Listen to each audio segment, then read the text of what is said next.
लेकर हाजिर हूं मैं राजीव। दोस्तोौ, राहुल गांधी के चुनाव चोरी, वोट चोरी कहने वाले आरोप पर इलेक्शन कमीशन यानी चुनाव आयोग और बीजेपी पहले ही घिरे हुए हैं और अब जिस तरीके से विपक्ष खुलकर राहुल गांधी का साथ दे रहा है और चुनाव आयोग की कथित बेईमानी पर अपने अनुभव भी बता रहा है, उससे बीजेपी की घेराबंदी और कसती जा रही है।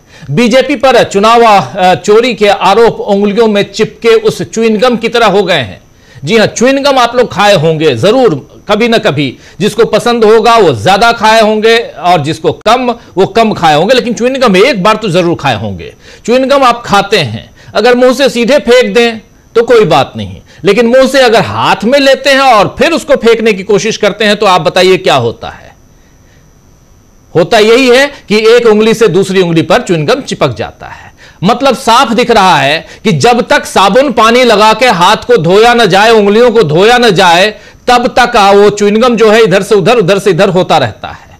और इसी ढंग से बीजेपी के ऊपर जो आरोप लगे हैं वो भी चिपक गए हैं और इस चिपचिप में बीजेपी सत्ता से भी उखड़ सकती है। जी हां, बिल्कुल आप सही समझ रहे हैं, इस चिपचिप में बीजेपी सत्ता से भी उखड़ सकती है। वैसे भी राहुल गांधी ने 7 तारीख के खुलासे में बताया है, 7 तारीख, जी हां, 1 तारीख को घोषणा की राहुल गांधी ने कि मैं एटम बम फोड़ने वाला हूं और 7 तारीख को राहुल गांधी ने, ये जो विजुअल देख रहे हैं आप, इसी विजुअल में, इसी प्रेस कॉन्फ्रेंस में उन्होंने वो खुलासा कर दिया था ठीक 7वें दिन। और इस खुलासे में बताया है कि मोदी ने सिर्फ 25 सीटें मैनेज की। 25 सीटें मोदी को मैनेज करनी थी प्रधानमंत्री पद पर विराजमान होने के लिए तीसरी बार, और मोदी ने उसको मैनेज कर ली, तब जाकर पीएम बन गए वो। उससे पहले एसआईआर को लेकर भी सवाल उठते रहे हैं कि अभी मतदाता सूची का जो शुद्धिकरण किया जा रहा है, जी हां, यही शब्द इस्तेमाल हो रहा है, शुद्धिकरण जो किया जा रहा है एसआईआर को लेकर, एसआईआर के जरिए मतदाता सूची का शुद्धिकरण जो हो रहा है, तो क्या इसका मतलब यह है कि पहले जो भी चुनाव हुए हैं उसमें फर्जी वोट पड़े हैं? इस हिसाब से तो न पीएम की कुर्सी मोदी के पास बचेगी, न सीएम की कुर्सी नीतीश कुमार के पास बचेगी। बिहार के साथ साथ अब महाराष्ट्र, उत्तर प्रदेश, मध्य प्रदेश, राजस्थान जैसे बाकी राज्यों में भी सवाल उठने लगे हैं कि कांग्रेस और इंडिया गठबंधन के उम्मीदवार कम मार्जिन से क्यों हारे, या शुरुआती राउंड में बढ़त के बाद एकदम से नतीजे उल्टे क्यों आने शुरू हो गए। सोशल मीडिया पर अब राजनीतिक दलों के साथ साथ जनता भी वोट चोरी पर सवाल खड़े कर रही है। उत्तर प्रदेश में अखिलेश यादव ने उपचुनावों का जिक्र करके कहा है कि वोट कैसे फर्जी तरीके से डाले गए ताकि बीजेपी जीते। इस बारे में अखिलेश यादव ने जो कुछ कहा है, आइए जरा उसकी एक बानगी आपको सुनाना चाहता हूं। सुनिए जरा अखिलेश यादव की कहानी। चोरी का मामला उठाया है, चोरी का मामला बिहार में चुनाव आयोग को लेकर के हमेशा इस बात की चिंता रही है कि आखिरकार आयोग न्याय करेगा कि नहीं करेगा। और सबसे एग्जाम्पलरी इलेक्शन अगर कभी हुआ है जिसको लेकर के हमें आपको पूरी बहस करनी चाहिए, वो उत्तर प्रदेश के बाई इलेक्शन है। वोट चोरी तो बहुत छोटी चीज है।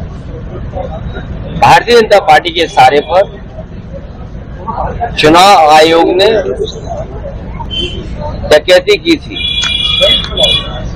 या वोटों का अपहरण किया था, और बाई इलेक्शन में जिसमें सभी अधिकारी मिलकर के सरकार के इशारे पर और चुनाव आयोग की उन्होंने कोई परवाह नहीं की, चाहे वो कुंदरकी का चुनाव रहा हो, चाहे वो मीरापुर का चुनाव रहा हो, और सबसे एग्जाम्पलरी चुनाव जो हुआ है, चोरी, डकैती, अपहरण और क्या शब्द हम इस्तेमाल करें, उन सबको शामिल कर दोगे तो वो हुआ था आपका फैजाबाद अयोध्या का चुनाव, जहां पर प्रशासन ने ये तय किया कि ड्यूटी किसकी लगेगी, प्रिसाइडिंग ऑफिसर कौन होगा, उस प्रिसाइडिंग ऑफिसर को या जो अधिकारी होंगे वोट डलवाएंगे उनकी कितने वोट डलवाने की जिम्मेदारी होगी, मतलब अलग से वोट कितना डलवाएंगे।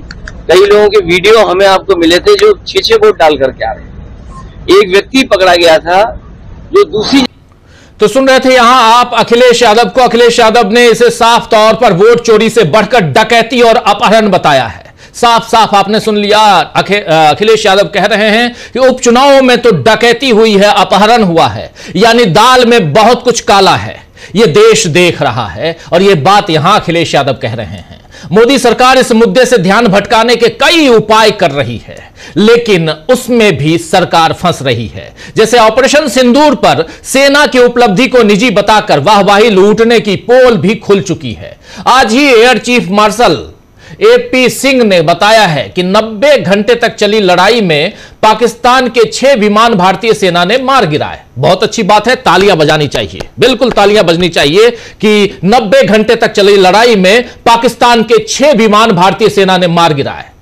इसके बाद पाकिस्तान ने बातचीत की अपील की, जिसके बाद युद्ध विराम हुआ। लेकिन अब air chief marshal AP Singh के बयान पर सवाल उठ रहे हैं दोस्तों। सवाल यह कि जब सेना को इतनी बड़ी उपलब्धि मिली तो रक्षा मंत्री ने संसद में इस बारे में कुछ क्यों नहीं कहा? जब चर्चा चल रही थी, क्यों नहीं कहा कि हमने 6 विमान गिरा दिए पाकिस्तान के? क्यों पाकिस्तान के जहाज गिराते ही देश को इस बारे में नहीं बताया गया? और सबसे बड़ा सवाल कि जब पाकिस्तान झुक रहा था, उसके जेट फाइटर यानी उसके विमान, उसको हम मार गिरा रहे थे, तो फिर युद्ध विराम क्यों किया गया? आखिर कुछ तो गड़बड़ है जिसे सरकार छिपा रही है। कुल मिलाकर ऑपरेशन सिंदूर पर उठ रहे सवाल भी मोदी सरकार को फंसा रहे हैं कि देश की सुरक्षा से जुड़े मुद्दे पर एक बार में सारी जानकारी आधिकारिक तौर पर क्यों नहीं दी जाती है।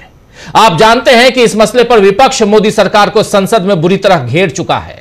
मोदी सरकार पर विपक्ष की घेराबंदी जिस तरह से बढ़ रही है, उसमें अब सरकार कैसे बचेगी यह देखना होगा। इधर राहुल गांधी ने जब से चुनाव आयोग की पोल खोली है, तब से बीजेपी के तमाम नेता आखिर क्यों राहुल गांधी पर ही हमलावर हो गए हैं, और वो भी बीजेपी के तमाम नेता। राहुल गांधी तो पोल खोल रहे हैं चुनाव आयोग की, और चुनाव आयोग को डिफेंड करने के लिए बीजेपी क्यों ढाल बनकर खड़ी हो जा रही है?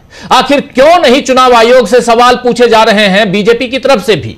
इस विषय में शिवसेना नेता और एमएलए यानी विधायक आदित्य ठाकरे ने कहा है कि हम विपक्ष जो है पहले से ही ये कहते आए हैं, हम लोग कहते आए हैं कि न केवल हारने पर बल्कि लोकसभा में जो हमारा प्रदर्शन रहा उसके बाद भी हमने कहा कि देश भर में कहीं ना कहीं वोटों की चोरी हुई है। चुनाव आयोग भाजपा के दफ्तर से ही चलता है।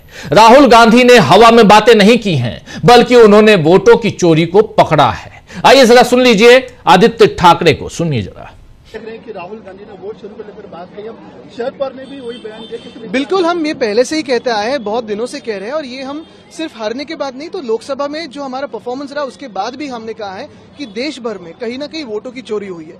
कहीं ना कहीं चुनाव आयोग जो है वो भाजपा के कार्यालय से ही चलता है, भाजपा के दफ्तर से चलता है। राहुल गांधी जी ने जो दिखाया है वो सिर्फ हवा में बात नहीं कही है, वोट की चोरी को पकड़ा है।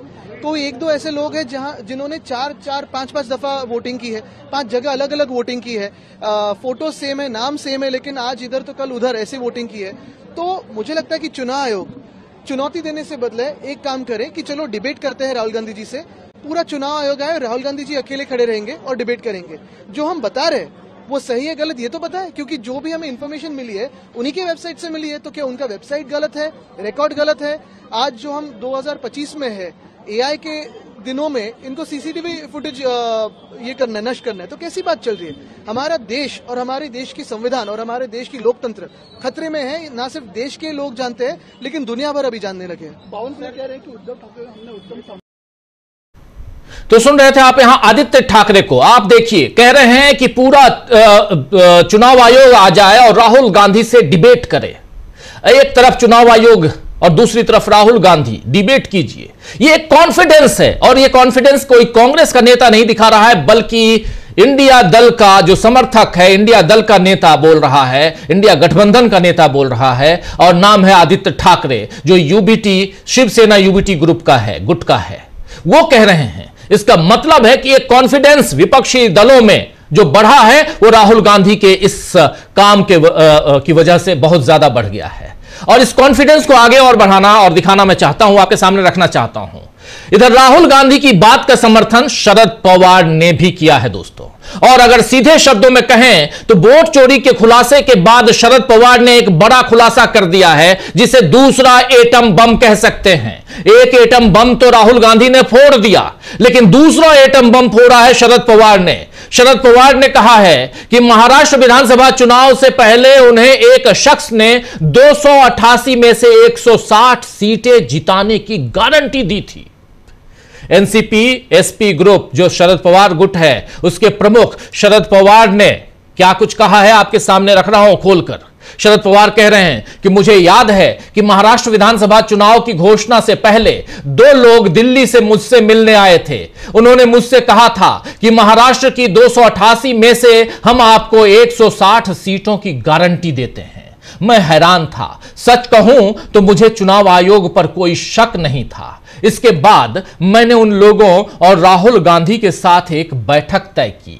वे जो कुछ भी कहना चाहते थे उन्होंने राहुल गांधी के सामने कहा, लेकिन राहुल गांधी और मेरी राय थी कि हमें इस पर ध्यान नहीं देना चाहिए। ये हमारा रास्ता नहीं है, ये हमारा रास्ता नहीं है। ये बात यहां शरद पवार कह रहे हैं कि राहुल गांधी और मेरी मीटिंग हुई इन 2 शख्स के साथ जो दिल्ली से आए थे और कह रहे थे कि गारंटी देते हैं आपको कि 288 जो कुल विधानसभा की सीटें हैं महाराष्ट्र में, उसमें से 160 सीट हम आपको जिता के ले आएंगे। लेकिन हम लोग उस राह पे नहीं गए। ये एक दूसरा बहुत बड़ा बम है दोस्तों, बहुत बड़ा बम।